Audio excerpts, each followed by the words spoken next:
그 저자 김지혜 씨가 쓴 그 선량한 차별주의자라는 책이 있습니다. 그 이 책의 핵심은 차별이 그 악한 몇 명의 소행이 아니라 평범하고 선량한 우리들이 살아가는 사회 시스템과 또 문화 속에서 공기처럼 스며들어 있다는 것을 이야기하고 있습니다.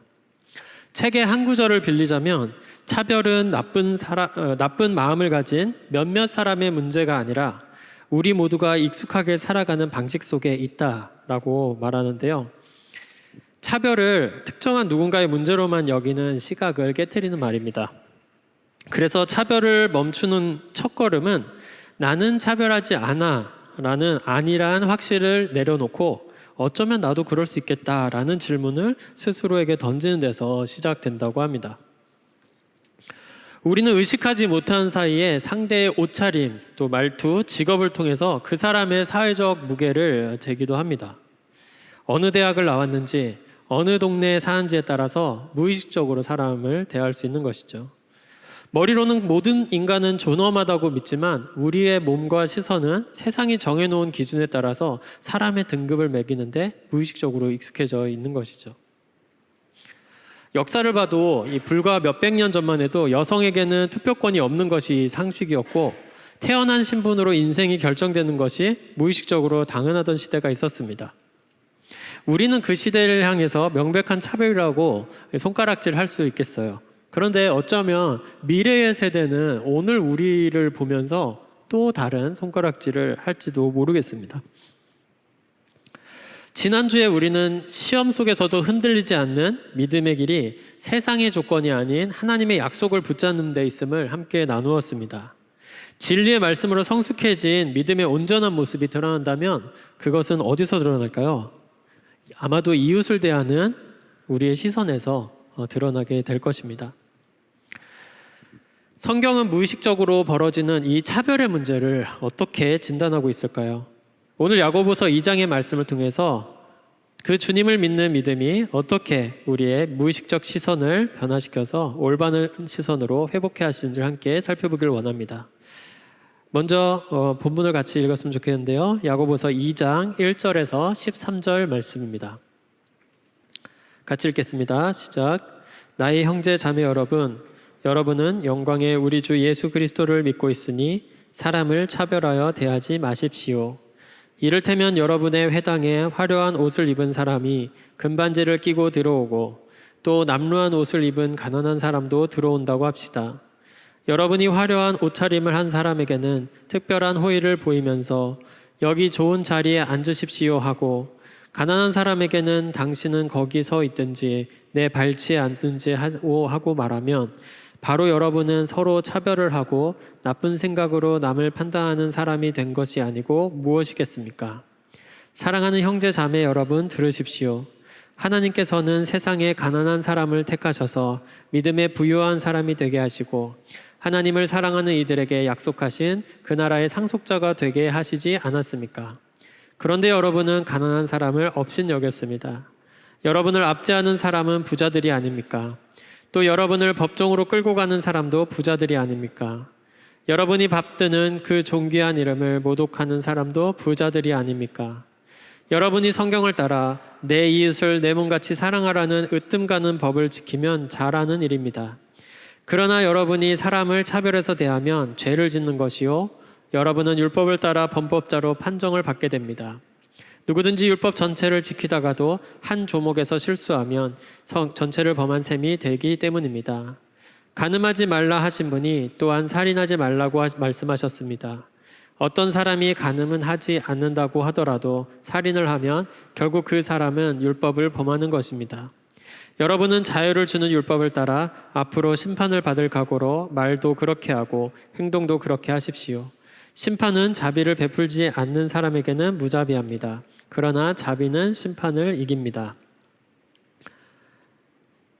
야고보서는 초대교회 성도들, 특히 흩어져 있던 유대인들을 향해서 보낸 편지입니다. 공동체 안에서 이 장에서는 차별의 이슈가 들어와 있는 것으로 보입니다. 야고보는 교회가 왜 사람을 차별하는지에 대해서 두 가지 원인을 진단하는데요. 먼저는 1절입니다. 사람을 차별하여 대하지 말라라고 번역된 이 차별은 그 원어로는 얼굴값을 의미합니다. 그리고 우리말 성경으로는 겉모습, 개역 한글로는 외모인데요. 결국 사람을 외관적으로 보는 것을 말하는 것이죠. 우리가 가진 믿음의 대상이 이게 왜 심각한 문제인지 야고보가 우리가 믿는 대상이 누구인지를 보여주면서 상기시키는데 1절 앞에 뭐라고 돼 있죠? 내 형제들아 영광의 주 곧 우리 주 예수 그리스도에 대한 믿음을 너희가 가졌다라고 말하고 있습니다. 여기서 이 영광으로 번역된 이 헬라어는 그 구약에서는 카보드라는 단어인데 무게를 뜻합니다. 하나님의 임재와 현존, 그분의 거룩한 무게감을 나타내는 단어입니다. 즉 우리가 믿는 예수님은 온 우주에서 가장 찬란하고 본질적인 그 무게 자체이신 분이시라는 것이죠. 그런데 2절과 3절의 장면이 이 영광과 어떻게 상반되는지를 보면 회당 안에 두 사람이 들어옵니다. 당시 회당은 유대인들의 예배 장소이자 법정 또 회합을 위한 커뮤니티 센터 역할을 했는데요. 한 사람은 금가락지를 끼고 아름다운 옷을 입은 사람이 등장합니다. 부자죠. 2절에 나오는 이 부자가 낀 금반지를 원어로 보면은 황금 손가락을 의미합니다. 마치 손가락이 보이지 않을 정도로 금반지를 주렁주렁 끼고 나타난 그야말로 무게감이 있어 보이는 인물이죠. 다른 한 사람은 남루한 옷을 입은 가난한 사람입니다. 교회 공동체의 반응은 즉각적이죠. 부자에게는 여기 좋은 자리에 앉으십시오 라고 하며 극진히 환대합니다. 가난한 자에게는 거기 있든지 내 발치에 앉으라며 모욕적인 말을 던지죠. 당시 가난한 자에 대해서 성경의 이해는 타인의 도움이 없이는 생존할 수 없는 부류의 사회적 약자였습니다. 그리고 공동체가 이들을 돌볼 것을 명했습니다.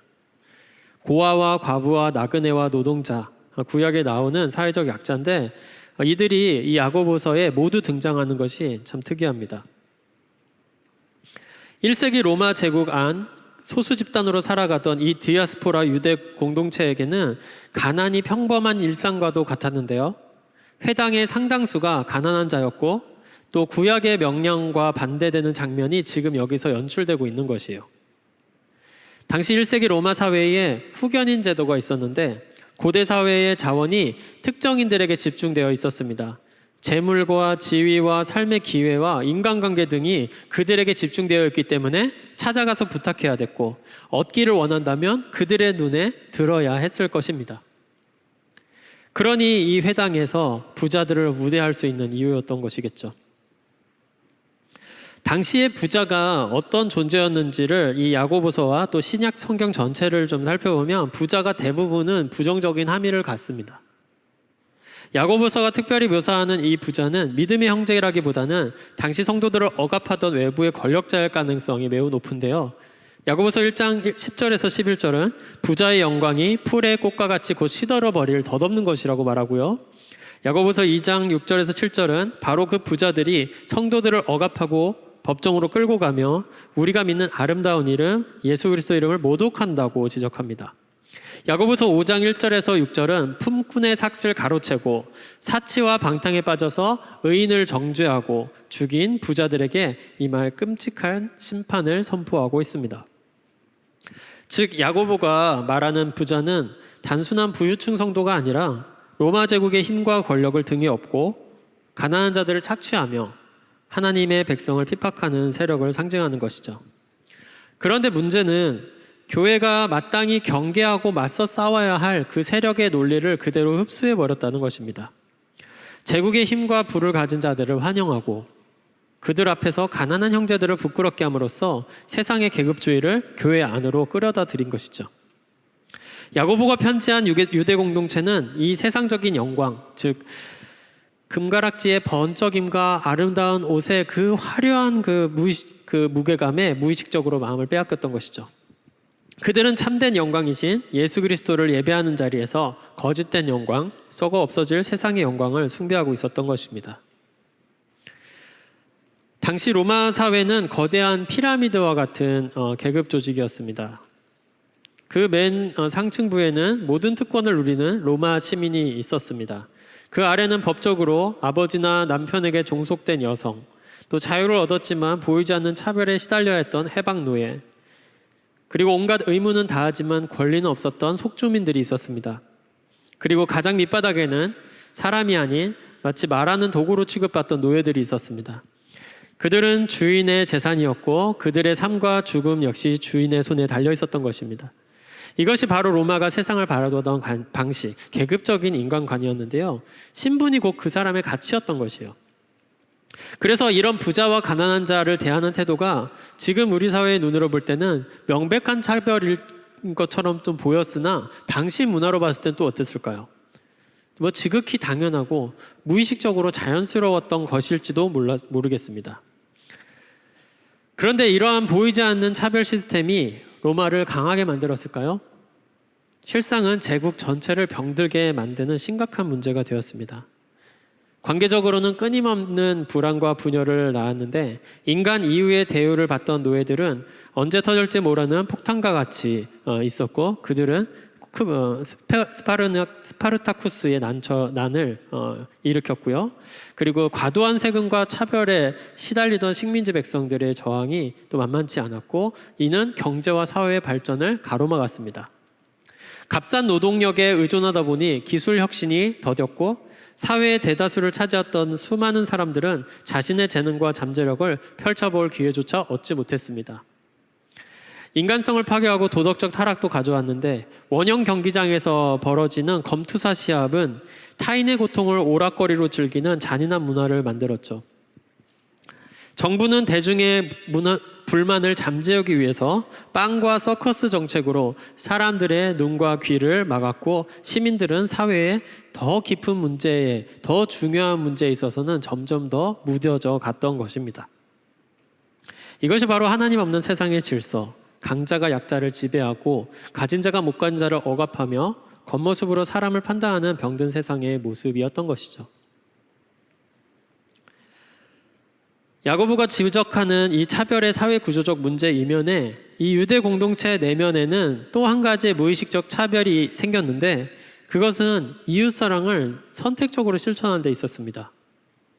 당시 유대인 그리스도인들은 자신들의 율법을 잘 안다고 또 잘 지킨다고 생각했을지 모르겠습니다. 8절에서 여러분이 성경을 따라 내 이웃을 내 몸과 같이 사랑하라 으뜸 가는 법을 지키면 잘하는 일입니다. 누군가는 그 내 이웃을 내 몸과 같이 사랑했을지 모르겠어요. 왜냐하면 내 이웃을 내 몸과 같이 사랑하는 것은 당시에 이 최고의 법이었고 이 의미도 왕에게 속한 왕다운 왕의 법이라는 의미입니다.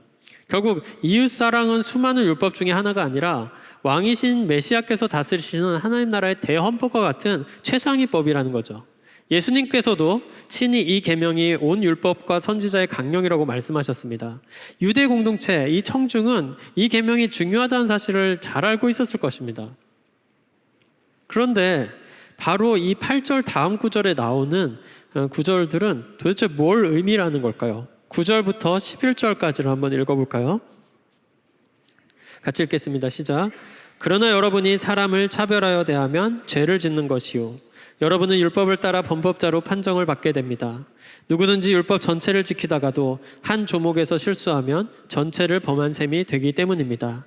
간음하지 말라 하신 분이 또한 살인하지 말라고 말씀하셨습니다.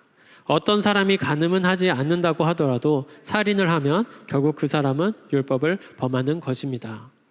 결국 이들이 오류에 빠지는 것은 이웃사랑을 안 한 게 아니라 부자들만 환대했던 선택적인 이웃사랑을 한 건데요. 그들의 의식에는 가난한 자들이 들어와 있지 않았던 것입니다. 그래서 야고보는 지금 살인하지 말라, 간음하지 말라라는 유대 공동체가 가장 잘 알만한 10계명을 들어서 얘기하고 있는 거예요. 자, 예를 들어서 10계명이 있어. 10계명 중에서 하나는 잘하고 9개는 잘하면은 10계명을 잘 지킨 걸까라고 얘기를 하는 거예요. 하나라도 어기면은 그 계명 모두를 어기는 거잖아. 너가 뭔가 율법을 하나를 놓쳤는데 이웃 사랑하는 거 잘하고 있다고 생각했니? 그런데 한 가지 놓친 게 있잖아. 구약의 율법에 무슨 말을 했지? 레위기와 신명기에서 얘기하는 게 가난한 자와 고아와 객과 나그네들을 환대하라고 놓쳤던 거죠. 그래서 이 야고보서 2장 후반에 행함 없는 믿음은 죽은 것입니다 라고 하는 이 문장이 단순한 행함 없는 믿음을 얘기하는 것이 아니라 2장 전체의 문맥으로 볼 때는 차별해서 행하는 그 행함은 죽은 것이나 다름없다고 얘기하는 것이에요. 문맥으로 볼 때는 그렇게 보는 것이 더 맞습니다. 선택적인 이웃사랑, 차별적인 실천, 자연스러운 계급사회 구조 안에서 스며든 그 차별로 인한 관계, 어느샌가 나도 모르게 고아와 객과 나부네와 가부들을 의식하지 않고 무관심했던 것이죠. 야고보의 이 준엄한 경고는 마태복음 25장에 나오는 예수님의 심판 비유와도 정확하게 맞닿아 있습니다. 예수님은 마지막 날에 양과 염소를 나누는 기준이 신앙 고백의 어떤 유창함이나 신학적 지식의 깊이가 아니라고 하시면서 그 기준은 단 하나, 가난하고 연약한 이웃을 어떻게 보느냐라고 말씀하시는데요. 예수께서 제자들에게 심판날에 대해서 설명하시면서 목자가 양과 염소를 가르듯이 임금이 우편과 왼편을 세울 것인데 그 우편에 앉아있는 자들에게는 보잘것 없는 자에게 한 것에 대해서 칭찬을 하시면서 또 한편으로는 그 좌편에 앉은 이에게는 하지 않은 것에서 꾸짖는 장면이 나옵니다. 마태복음 25장 44절에서 45절을 같이 읽어볼까요? 시작. 주님, 우리가 언제 주님께서 굶주리신 것이나 목마르신 것이나 나그네 되신 것이나 헐벗으신 것이나 병든 것이나 감옥에 갇힌 것들을 보고도 돌보아드리지 않았다는 것입니까? 그때 임금이 그들에게 대답하기를 내가 진정으로 너희에게 말한다. 여기 이 사람들 가운데서 지극히 보잘것없는 사람 하나에게 하지 않은 것이 곧 내게 하지 않은 것이다. 이들은 항변합니다. 주님, 우리가 언제 주님을 외면했습니까? 언제 이웃사랑을 실천 안 했습니까? 했어요. 그래? 한번 볼까? 지극히 작은 자이, 너가 무의식적으로 생각하지 않고 무관심했던 이 작은 이에게 하지 않은 것이 곧 내게 하지 않은 것이라 라고 하면서 예수님은 세상이 멸시하고 보잘것없다고 여기는 가장 연약한 자와 예수님 자신을 동일시하셨습니다. 따라서 참된 믿음은 바로 그 작은 자를 향한 구체적인 사랑과 자비의 행위로 증명되는 것이었죠. 그래서 야고보가 1장 13절에서 말한 이 심판은 자비를 베풀지 않는 사람에게는 무자비하다라고 하는 말씀이 바로 이런 의미입니다. 오늘 우리의 사회 속에서도 무의식적 차별은 다른 얼굴로 반복되고 있습니다. 그 중에 한 예를 들자면 차일드 페널티 현상으로 보겠는데요. 이것은 아이를 낳고 기르면서 여성이 겪는 사회 경제적 불이익을 가리키는 표현입니다. 아이를 낳고 기르는 여성이 겪는 불이익, 그것은 육아는 여성의 몫이다. 아이 있는 직원은 업무에 집중하지 못한다는 무의식적 차별에서 비롯되는 것입니다. 이것은 단순한 개인의 문제가 아니라 우리 사회에 깊숙이 자리 잡은 무의식적 차별이 현실로 드러난 결과입니다. 채용 과정에서 출산을 계획한 여성을 무의식적으로 기피하거나 또 육아휴직 이후에 복귀한 직원을 승진해서 누락시키는 일들, 혹은 아이 때문에 일을 소홀히 한다는 눈치를 주는 분위기 속에서 여성들은 스스로 죄책감에 묶이게 됩니다. 이러한 현실은 출생과 양육을 기쁨이 아니라 삶을 무너뜨릴 위험한 선택으로 여기게 만드는 것이죠. 실제로 한국개발연구원의 조사에 따르면 여성의 경력 단절에 대한 우려가 이 저출생의 원인의 약 40%를 차지한다고 분석하고 있습니다. 굉장히 많은 수치입니다. 이는 아이를 낳는 일은 축복이 아니라 경력과 삶의 질을 희생해야 하는 거대한 리스크로 보게 만드는 것이죠. 그래서 많은 청년 세대는 결혼을 미루거나 또 결혼하더라도 아이를 낳거나 또 출생하지 않는 것을 합리적인 선택으로 여길 수밖에 없게 되는 것이죠. 그러나 이렇게 개인에게 가해진 무의식적인 차별은 곧 사회 전체를 위협하는 부메랑이 되어서 돌아옵니다. 생산 가능 인구가 줄어들면서 경제 성장은 둔화되고 또 소수의 청년이 고령 인구의 고령 인구들을 떠안아야 하니 연금과 건강보험 같은 복지체제는 흔들릴 것입니다. 학교와 병원, 교통망 같은 사회 인프라는 유지가 어렵고 지방 소멸과 또 국가 안보의 위기까지도 뒤따르게 될 것이죠. 결국 한 개인에게만 가해진 것처럼 보였던 이 차일드 페널티는 저출생이라는 거대한 사회적 문제로 이어지고 또 다시 우리 모두의 삶을 옥죄는 현실이 됩니다. 곧 무의식적 차별은 결코 한 사람의 무관심이 아니라 공동체 미래를 위협하는 씨앗이 되는 것이죠. 그렇다면 이 계급적인 사회적 구조와 또 율법을 지키려 했으나 무의식적으로 선택한 이웃사랑으로 인해서 점점 무관심해져가는 공동체에게 이 야고보 사도는 어떤 시선을 회복하기를 권면하고 있을까요? 1절을 다시 한번 보시면요. 다시 한번 읽어볼까요? 1절을 시작. 내 형제들아 영광의 주 곧 우리 주 예수 그리스도에 대한 믿음을 너희가 가졌으니 사람을 차별하여 대하지 말라. 야고보가 말하는 이 영광, 이 카보드는 무게감이라고 말씀드렸습니다. 단순히 화려함이나 빛남을 말하는 것이 아니라 존재의 무게, 실제의 무게를 강조하는 단어입니다. 그래서 내 형제들아 영광의 주 예수 그리스도에 대한 믿음을 너희가 가졌다라고 말합니다.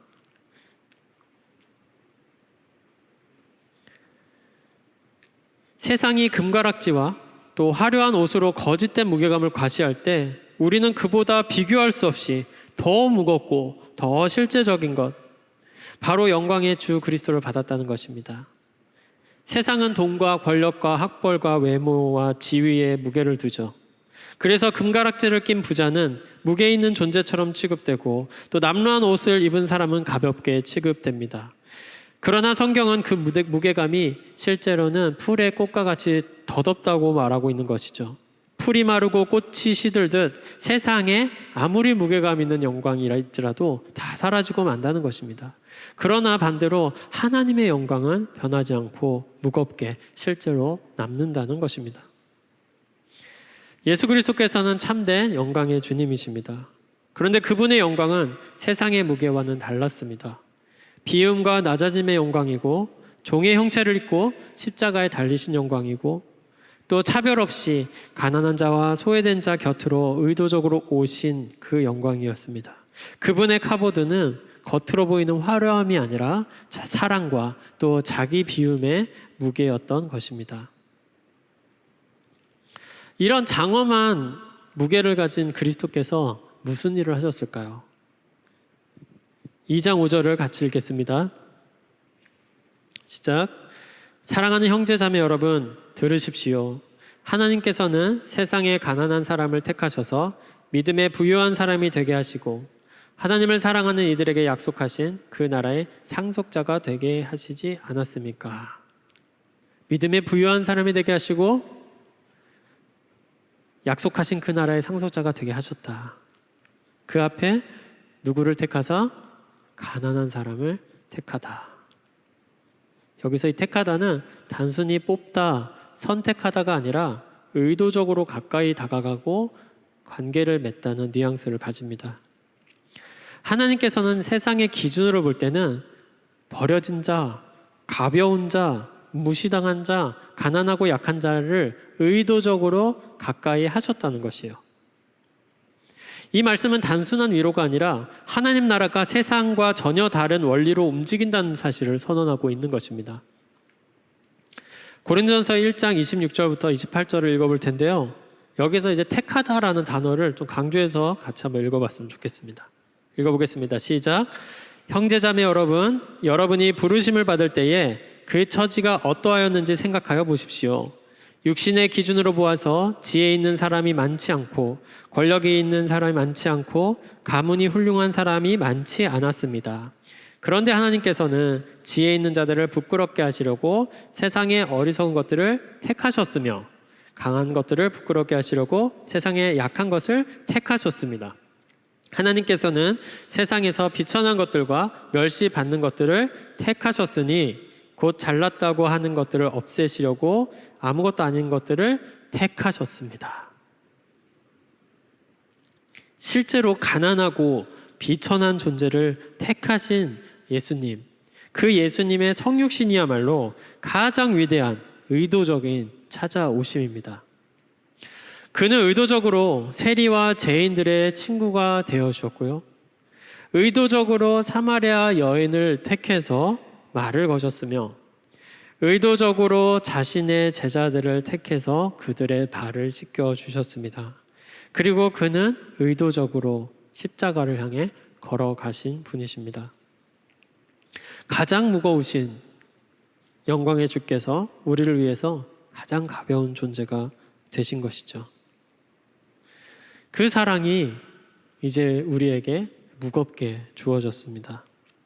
나를 의도적으로 찾아와 주신 그 사랑에 빚진 자라는 그 사실에 우리가 집중할 때 우리가 우리에게 주어진 관계들을 어떻게 대할 수 있을까요? 우리는 누군가를 시해나 의무감이나 책임감을 넘어서 나를 찾아오신 그 그리스도의 사랑에 응답하는 가장 영광스러운 특권을 누릴 수 있는 자들이 된 것입니다. 무의식적 차별의 다른 말은 무관심입니다. 우리끼리의 문화는 누군가를 차별하는 소외를 낳습니다. 예를 들어서 여러분 기질과 또 여러분 이제 성향 따라서 누군가 이제 깊은 관계가 있잖아요. 그렇게 관계를 깊이 맺는 건 좋은데 그렇게만 관계를 맺으면 어떻게 될까요? 반드시 누군가는 소외되는 그룹이 생기는 것이죠. 가정교회나 결 안에서 우리끼리 나와 맞는 사람끼리 나의 성향끼리 나의 기호에 맞게끔 계속 만나다 보면은 그 안에서도 보이지 않는, 의식하진 않았지만 차별이 생겨난다는 것입니다. 이게 뭐냐면 익숙하고 편안한 자리에서 관계 맺는 것이 잘못이 아니라 여기서 안주해버려서 소외된 자리를 살피지 않은 무관심에서 일어난 것이죠. 그래서 환대가 기질이나 은사나 특별한 사람에게 주어진 기술이나 프로그램이 될 수 없는 게 하나님의 환대를 받은 자들에게서 의도적으로 드러나는 존재의 향기일 수밖에 없는 것입니다. 하나님의 형상으로 세워진 교회이기 때문에 세상의 빛을 비추어서 어두운 곳, 소외된 자리를 비추는 사람들이 바로 교회인 것이죠. 야고보서가 말하는 이 살아있는 믿음은 단순한 고백이나 지식에 머물지 않고 자기 안락함을 내려놓는 사랑의 행위로 증명이 됩니다.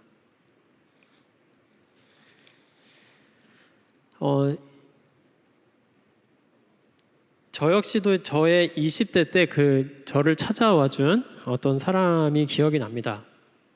제가 20대 후반쯤에 이제 대학교를 막 졸업했을 때 저의 이제 신앙은 좀 어땠을 것 같아요, 여러분? 20대, 27, 8때.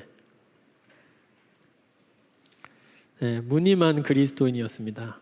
그래서 겨우 교회만 가고 취업 준비하고 있었고, 그리고 세상이 주는 이 문화가 너무나도 즐거워서 거기에서 계속해서 저는 즐겼죠. 그런데 저희 이제 다니던 모교회에서 20대 후반과 30대를 묶어서 이제 셀을 하나를 이제 편성을 해서 거기에 이제 셀 리더로 한 누나가 이제 거기에 조장이 되었습니다. 그러니까 새롭게 이제 그룹이 만들어진 거죠. 우리로 말하면 이제 결이 하나 만들어진 겁니다. 근데 그 누나가 조장이 그 셀 리더가 되셔서 저에게 연락을 많이 하셨어요. 굉장히 많이 귀찮게도 하고 그랬는데 그 누나는 알고 봤더니 그 부모는 일찍이 이혼하고 또 본인은 또 여러 사업으로 많이 실패했던 사람이었어요.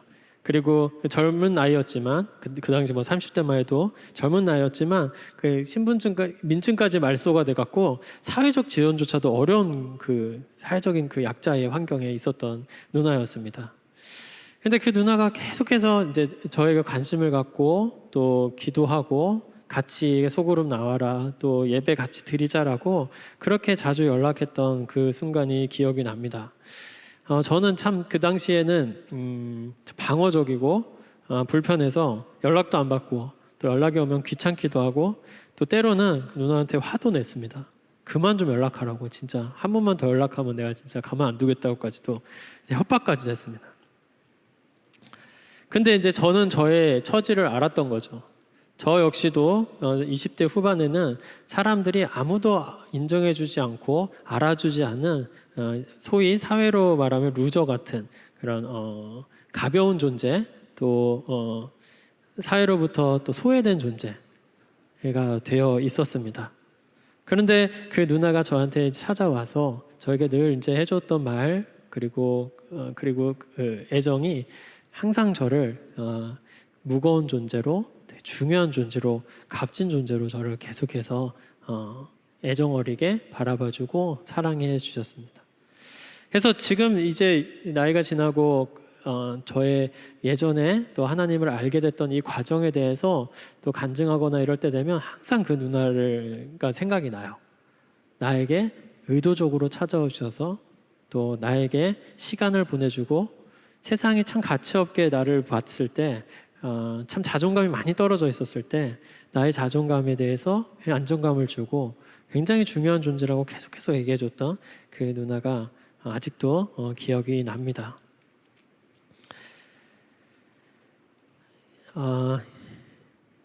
그 1940년대에 2차 세계대전 때 있었던 그 나치 시대 때에 그 신학자가 있죠. 디트리트 본 회퍼라는 인물이 있습니다.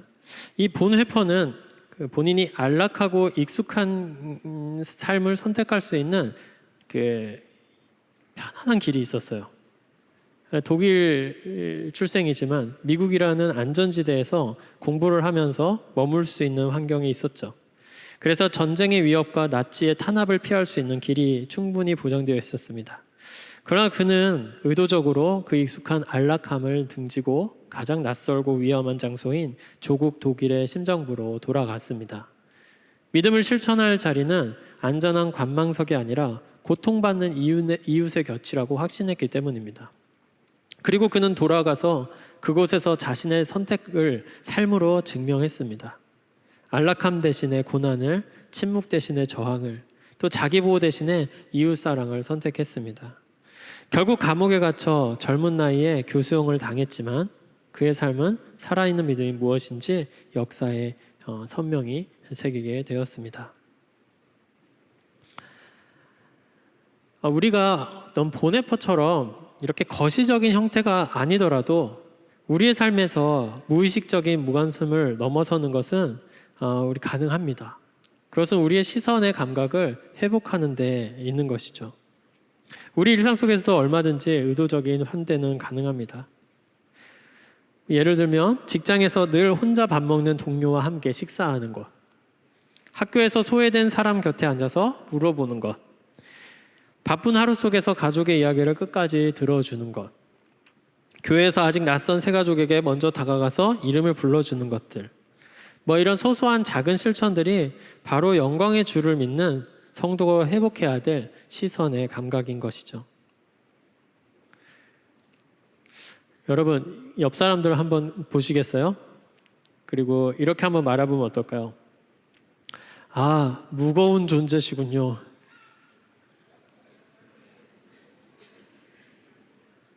자, 지금 우시는 분들은 벌써 무의식적인 차별이 있는 것입니다. 외모로 보지 않고 무슨 의미인지 아시겠죠? 하나님의 영광에 그 무게감을 가진 하나님의 형상이시군요. 이렇게 봐주는 거예요, 서로를. 그래서 우리가 만나는 이웃들조차도 우리는 이런 눈으로, 이런 시선으로 그들을 바라볼 수 있어야 할 것입니다. 그래서 이번 2025년 감사절기의 두 번째 주간으로 저희가 시선의 감각으로 하나님의 형상으로 좀 볼 수 있도록 여러분들에게 청하고 싶습니다. 그래서 여러분들이 한 주간 내가 만나는 이웃과 가족, 동료들, 때로는 조금 의도적으로 찾아가셔서 그들에게 있어서 하나님의 형상으로 가벼운 존재가 아니라 참 무거운 존재로 살펴주며 그들을 통해서 일하시는 하나님을 경청해 보시면 좋겠습니다. 우리는 본능적으로 낯선 사람을 피하고 불편한 상황을 회피합니다.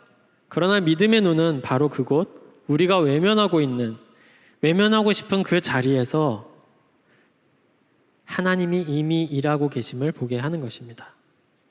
불편한 관계는 더 이상 회피해야 할 대상이 아니라 하나님의 형상이 찾아오는 거룩한 기회의 자리이기 때문입니다. 이런 시선의 감각이 회복될 때 우리는 차별을 넘어설 수 있습니다.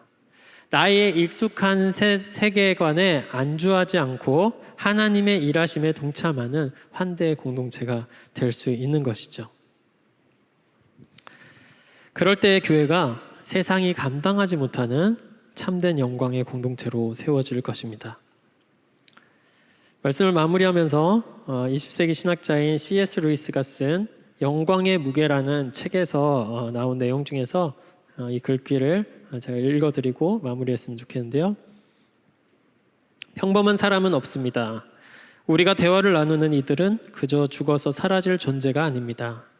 국가, 문화, 예술, 문명과 같은 것들은 언젠가 사라질 것이며 그것들의 수명은 우리 개개인에 비하면 모기의 수명과 다를 바 없습니다. 그러나 우리가 농담을 주고받고 같이 일하고 결혼하고 무시하고 이용해 먹는 사람들은 불멸의 존재들입니다. 이 세상에 무겁게 여겨지는 국가, 문화, 예술, 문명과 같은 힘들은 풀의 꽃과 같이 사라져 버릴 것이라는 것이죠. 그러나 불멸의 존재가 있으니 그게 바로 하나님의 형상을 닮은 인간들이라는 것이에요. 우리가 함께 살고 있는 사람들은 죽어서 사라질 존재가 아니라 영혼을 살아가는 그런 존재들입니다. 우리는 결코 세상의 무게에 휘둘리며 가볍게 쓰러질 존재가 아닙니다. 우리가 마주하는 평범한 관계들 역시 그렇습니다. 그들은 하나님의 형상이 머무는 존재들인 것이죠. 이 거룩한 시선이 우리 눈에 회복되어서 우리 공동체가 하나님의 영광을 드러내는 환대의 공동체로 세워지길 주님의 이름으로 축원합니다. 이 시간 하나님께서 우리에게 주신 말씀을 기억하며 1분간 침묵하겠습니다.